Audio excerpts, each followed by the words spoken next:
Poem number first है the fountain और poet का नाम है जेम्स रसेल लॉवेल। अब चलिए पढ़ते हैं पोएम को। और इस पोएम को पढ़ने के बाद जो भी स्टेंजा आपकी बुक में हो उनके क्वेश्चन आंसर भी आपको निकालने हैं। Okay. Into the sunshine full of the light leaping and flashing from morn till night. अब पढ़ने से पहले थोड़ा देख लीजिए।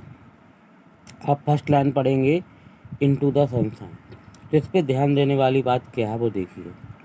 जितनी भी लाइनें इसमें होंगी प्रत्येक लाइन का जो फर्स्ट लेटर होता है वो कैपिटल लिखा जाता है। ठीक है। इसके बाद लाइन के लास्ट में देखिए कोई एक मार्क लगा होगा जो हमने पंक्चुएशन में आपको बताए थे। जैसे इसमें देखो सनशाइन के बाद कॉमा लगा है, लाइट के बाद कॉमा लगा है, लेकिन थर्ड लाइन में लीपिंग एंड फ्लैशिंग के बाद कोई भी मार्क नहीं लगा है। बट फोर्थ लाइन में देखिए तो मार्क ऑफ एक्सक्लेमेशन लगा हुआ है। तो इन चिन्हों का हमें जो भी मार्क्स यहाँ पर आते हैं उनका ध्यान देना है। ठीक है। और प्रत्येक लाइन का फर्स्ट लेटर कैपिटल लिखना होता है। ये इसके लिखने का सही तरीका होता है। ठीक है। तो देखो क्या कह रहा है कभी, कह रहा है कि इनटू द सनशाइन। सन माने होता है सूरज और शाइन माने होता है चमकना, अर्थात धूप, दिन का समय। सूरज की रोशनी में या दिन के समय में फव्वारा कैसा प्रतीत होता है, कह रहा है कि फुल ऑफ द लाइट, ऐसे लगता है जैसे प्रकाश से भरा हुआ हो। Leaping and flashing from morn till night, सुबह से लेकर शाम तक फव्वारे का एक ही काम रहता है। जिस तरीके से फव्वारे की जो स्थितियाँ बन रही हैं उन प्रत्येक स्थिति के बारे में आपको बताया जा रहा है कि आगे की ओर बढ़ने के लिए प्रयास करता है। वैसे लीप मीन झपटना भी होता है और फ्लैश मान होता है चमकना। बड़े ही चमकदार रूप में आगे की ओर बढ़ता है, अर्थात ऊपर की ओर उठने का काम करता है फव्वारा। आगे बढ़ने से तात्पर्य है कि वो जिस स्थान पर है उस स्थान से फव्वारे की जो स्थिति होती है वो ऊपर की ओर होती है। इनटू द मूनलाइट, चंद्रमा की रोशनी में। वाइटर देन स्नो, दिन में जो दिखता है प्रकाश से भरा हुआ, लेकिन चंद्रमा की रोशनी में अर्थात रात्रि में वह दिखाई देता है बर्फ के समान सफ़ेद।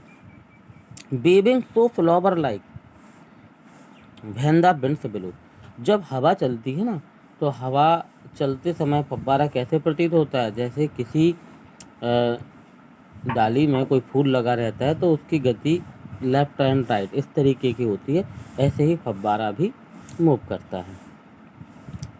इनटू द स्टार लाइट, सितारों की रोशनी में। रसिंग इन स्प्रे, बड़ा ही अच्छा सुंदर तरीके से बहता हुआ प्रतीत होता है, लेकिन फव्वारा फुहारें छूटती रहती हैं। Happy at midnight happy by day, बिल्कुल चाहे दिन हो चाहे रात हो मध्य रात्रि के समान ही प्रसन्न दिखाई देता है। Ever in motion blithesome and cheery, किसी भी गति में हो, चाहे दिन का समय हो चाहे रात्रि का समय हो, हमेशा हर गति में प्रसन्न दिखाई देता है, खुश दिखाई देता है। Still climbing heavenward never a very, और जब भी देखिए हमेशा आकाश की ओर बढ़ता हुआ प्रतीत होता है और ऐसा लगता है जैसे कभी थकता ही ना हो। ग्लैड ऑफ ऑल वेदर्स, सभी मौसम में हमेशा प्रसन्न दिखाई देता है। स्टिल सीमिंग बेस्ट, और जब भी आप देखेंगे तब फव्वारा आपको बहुत ही अच्छा प्रतीत होगा। अपवर्ड और डाउनवर्ड मोशन था ही रेस्ट, फव्वारे की दो ही गतियाँ समझ में आती हैं, जैसे एक तो ऊपर की ओर जा रहा होता है और दूसरा नीचे की ओर आ रहा होता है। कब रेस्ट कर लेता है अपनी गति में ये नहीं किसी को पता चलता है, गति भी करता है और हमेशा गति में ही रहता है, आराम भी कर लेता है। Full of nature nothing can टेम, प्राकृतिक है, प्रकृति से भरा हुआ है, कोई भी इसको अपने इच्छा के अनुसार पालतू या अपनी इच्छा के अनुसार नहीं चला सकता। चेंज एवरी मोमेंट, हर क्षण बदलता रहता है। एवर द सेम, लेकिन हमेशा एक जैसा ही प्रतीत होता है। कीजलेस एस्पायरिंग कीजलेस कंटेंट, हमेशा बढ़ने के लिए और हमेशा संतुष्ट रहता है, हमेशा गतिशील रहता है। डार्कनेस और सनशाइन, चाहे अंधेरा हो और चाहे धूप खिली हो, अर्थात चाहे रात्रि का समय हो और चाहे दिन का समय हो। थाई एलिमेंट, यही फव्वारे के क्या हैं, भौतिक गुण हैं। तो कवि देखो कल्पना कर रहा है, यहाँ पे कह रहा है glorious fountain let my heart B.